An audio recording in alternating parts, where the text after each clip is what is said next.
If you started waking up at 3 a.m., gained stubborn belly weight, or notice your skin just isn't bouncing back like it used to, this isn't in your head. These are real signs of perimenopause. And too often, women are dismissed or told, you're fine, just deal with it, or given a pill for some other condition, when really it's all because of your hormones. I'm Dr. Mina. Welcome to my channel, The Skin Real, where I give real people real information so they can make informed decisions about their skin health. Sound good? Let's get into it.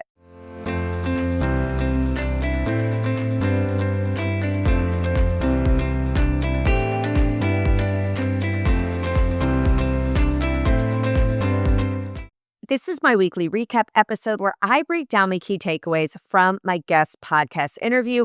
This week was with board certified OBGYN and menopause expert Dr. Jessica Nazaro.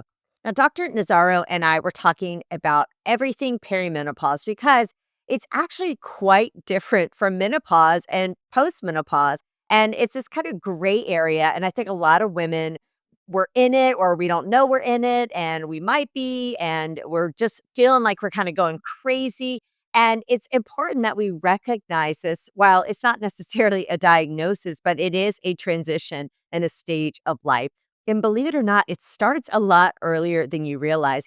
The average age for menopause is 51 in the United States, but symptoms of perimenopause can begin even a decade before. So if you're in your 30s, your mid or late 30s and experiencing symptoms and you just don't feel like yourself, it could be your hormones and it could be perimenopause. If you want to hear my full episode with Dr. Nazaro, I definitely recommend checking it out. I will link it at the end of this short video. But I just wanted to do my recap on the top 5 things you should know about perimenopause because this is totally different than menopause. When you're in menopause or postmenopause, your hormones are zero. Your estrogen, I should say, is zero. But in perimenopause, it is like a roller coaster of hormones up and down, and the relative value between your estrogen, your progesterone, your testosterone is all over the place.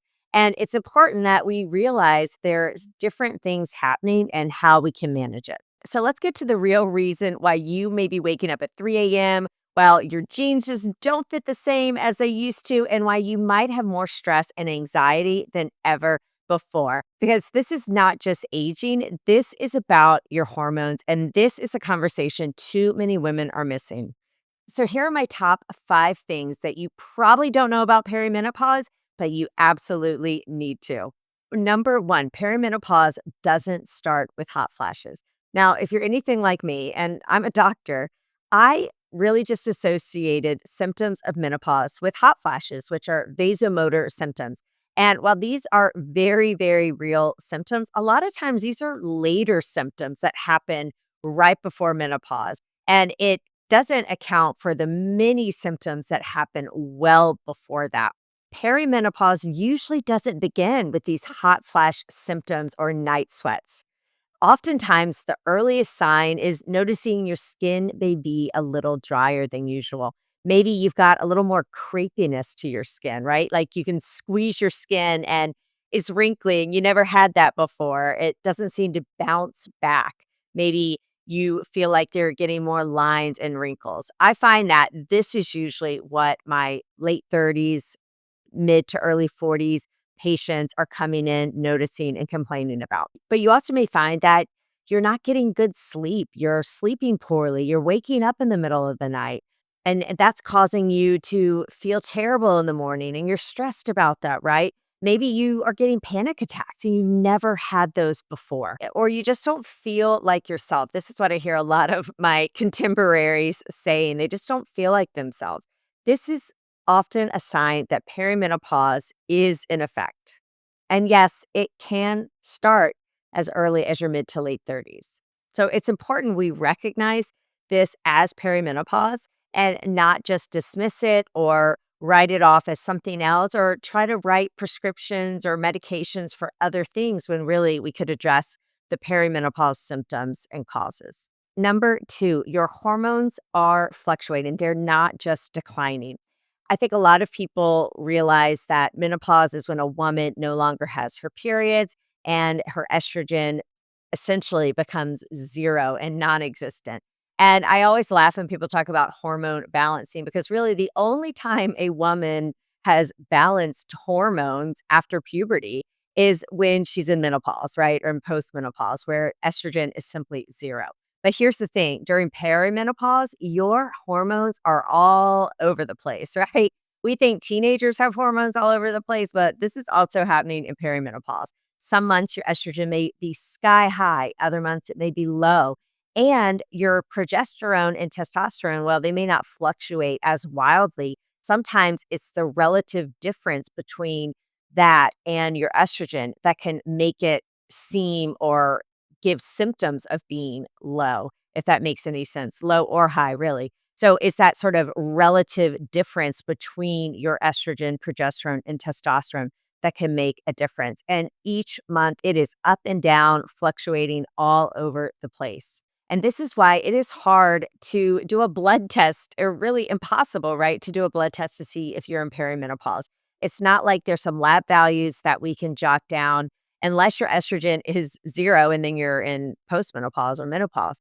But when you're in perimenopause, if you draw blood, you are just capturing a small little snapshot of your body and it doesn't give the full picture. But it's these hormones fluctuations, these spikes and dips that can throw everything off from your skin barrier, your mood, your appetite, your sleep cycles, and your metabolism.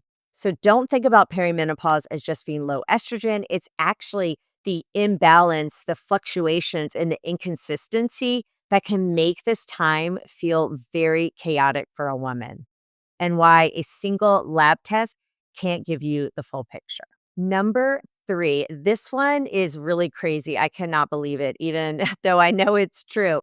Most doctors today weren't trained to help you with this, whether it's perimenopause or menopause or postmenopause. I have heard this before, but then talking with Dr. Nazaro, and she confirmed it.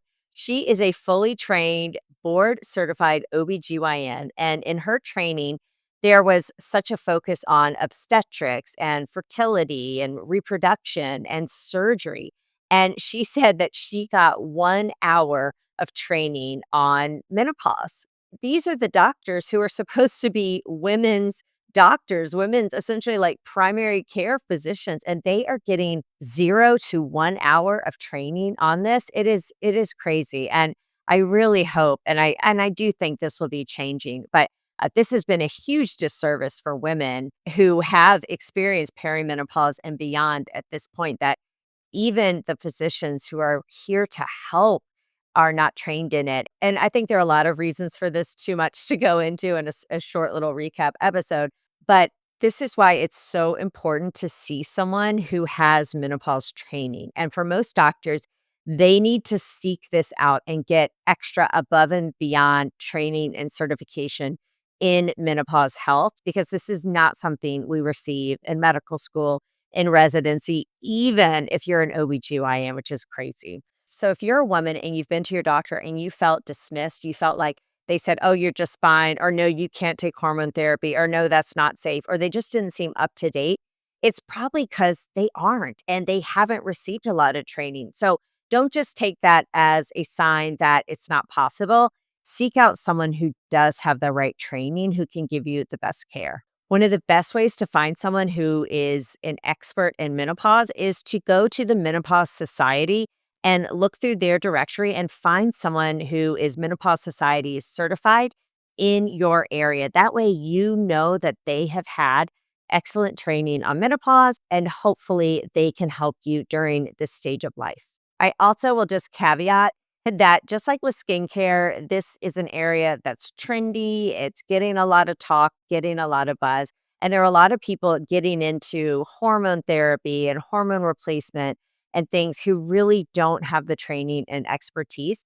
Just like with skincare, skin health, a lot of people are interested in it. They have a passion for it, as they say, but they don't really have the expertise or training. So do your due diligence. Make sure that they are a reputable expert in this area, like your OBGYN, your primary care doctor, someone who is Menopause Society certified. Number 4, perimenopause affects your skin more than you realize. And like I said earlier in the beginning, I feel like this is one of the first signs that women see. You notice when your skin just isn't looking good. Maybe you're getting more lines around your eyes or some crepiness on your neck. That's a big one I see with people. And yes, I have seen that on myself. So I can confirm. And we notice these things right away, but you may not notice brain fog, right? You may just think, oh, I'm just more forgetful recently, or I didn't get a lot of sleep, right? We make a lot of excuses. Oh, I'm just tired. I'm really busy. All these reasons why. And we kind of dismiss it. But when we see the changes in our skin, we notice that, right? We know we're not just making that up. Your skin may feel drier. I know that I have had to start using a moisturizer. I've never used a moisturizer before because my sunscreen essentially was very hydrating. But now I do need to have a specific moisturizer in my skin, especially in the wintertime. You may notice that your skin is more sensitive. This is another thing I've noticed. I used to never have sensitive skin. I could throw anything on my skin and it would be fine. I could tolerate it. I am a girl from the 90s and 2000s. What is the St. Ives apricot peach scrub and sea breeze toner? Those were my jam at the time, and my skin could handle it. Now my skin is super sensitive to things I've never been sensitive to before. So that is something I have noticed. You may notice acne. Okay. And this is from the hormone fluctuations that are happening in our skin, just like when we were teenagers. And you may notice some changes in your hair. Maybe your hair's falling out, your hair's getting a little bit thinner.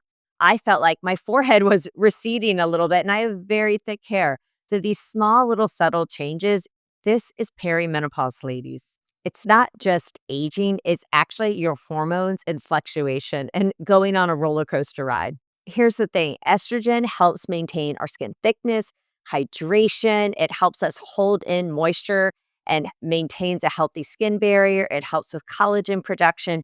And so when this fluctuates or drops, our skin notices it. Our skin has estrogen receptors on it. So if your skincare routine suddenly isn't working for you, you're not going crazy. Don't panic. Just realize your season of life is changing and maybe it's time to see your dermatologist to talk about how your skincare needs to change as well.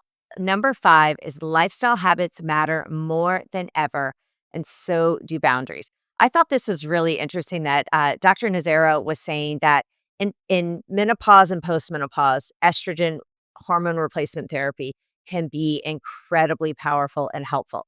But there's less certainty about its role in perimenopause. And so she was saying that one of her favorite things to do for her patients is to really encourage lifestyle modifications during this stage of life. I know personally in my 40s, that's when I had to wake up to some of my bad habits and realize I needed to reshape how I was living, things I was doing, the lifestyle I was leading because I wasn't feeling good anymore. And I was noticing the negative effects of binge watching Netflix and getting 4 to 5 hours of sleep, not having a consistent sleep cycle, not eating as well as I should be, right? All these things were catching up to me when I turned 40, and I realize now when I've made some lifestyle modifications how much better I feel. During the transition of perimenopause, think beyond just prescriptions. Think about your lifestyle. I know sometimes it can feel so overwhelming. You think, oh my gosh, I got to do all these things. I got to do 18-hour fasting. I've got to do cold plunges. I've got to do grounding and all these things. I know it can get overwhelming, but maybe think of one small change you can make. One thing I did for my health is that I started having a consistent bedtime. Now, it is summer when I'm recording, and I cannot say I am always spot on. It may fluctuate a little bit, but it's certainly better than it was. I try to go to bed close to the same time every night. I do not go on my phone right before bedtime. I put my phone in the other room and I wake up in the morning at a set time. I don't hit snooze. When the alarm goes off, I hop out of bed, I turn it off, and I get going with my day. But I don't get going with my day checking emails, doing other people's to dos, or even my to dos. I use it for personal development and enrichment time for myself. And I think just doing that simple morning routine and also fixing my bedtime routine has made me feel so, so, so much better. I can't even imagine going back to the way I was. I don't even want to. So these lifestyle habits are super important. Don't feel like you have to fix all of them all at once. We all are a work in progress and we need different things. So don't feel like you're a failure if you're not doing all these things. I also love Dr. Nazaro's really realistic approach to diet and weight loss and staying healthy. She was having a hard time getting all the protein she was supposed to be eating. And I get it. It is hard. I don't think I get 100 plus grams a day, but I do a better job than what I used to do. I now use a collagen protein powder. I now eat meat, which I didn't eat for 27 years. So I am trying to make these changes, but I'm not going to beat myself up if I don't eat 6 eggs and bacon every morning for breakfast for protein. So you have to give yourself permission to be human, to maybe not do all the things, but as long as you are trying and you're making small little improvements, it makes a difference. So don't get overwhelmed. Don't follow sort of cookie cutter advice, one size fits all, right? As women, we are so varied and unique. We have unique home situations, career situations, professional family issues. And so a one size fits all approach does not work, but find the things that you can work on that can be meaningful and impactful and really commit to those. I think you would be surprised how even in a few months, you'll be feeling so much better. So don't ignore your skin during this time. Prioritize healthy lifestyle habits like sleep, limiting alcohol, and creating boundaries, right? I am I think as women, this is one of the hardest things. We want to be pleasers. We want to be helpful and take care of people, right? And we're called rude things if we don't. We're called names if we aren't. And we at times feel like we are expected to be these martyrs and do everything perfectly. So give yourself permission to set boundaries, to say no, to create a life that you want, not what someone else wants for you.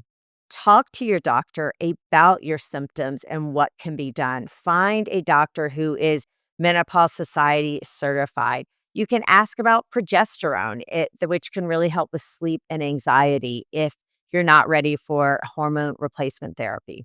And don't be afraid to advocate for yourself. You are not going crazy. This is not all in your head. This is a natural progression of life for women in midlife beyond our reproductive years.